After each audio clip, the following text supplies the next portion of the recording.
The National Weather Service in San Angelo has issued a tornado warning for southwestern Callahan County in west-central Texas, northwestern Coleman County in west-central Texas, southeastern Taylor County in west-central Texas, and northeastern Runnels County in west-central Texas, until 4:15 p.m. Central Daylight Time.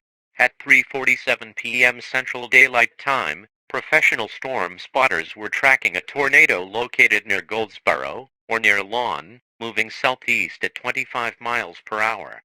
Hazard, damaging tornado and tennis ball size hail. Source, weather spotters and radar indicated.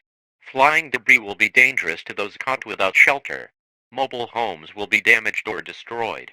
Damage to roofs, windows, and vehicles will occur. Tree damage is likely. This dangerous storm will be around Auckland at around 4:20 p.m. Central Daylight Time. Take cover now. Move to a basement or an interior room on the lowest floor of a sturdy building. Avoid windows. If you are outdoors, in a mobile home, or in a vehicle, move to the closest substantial shelter and protect yourself from flying debris.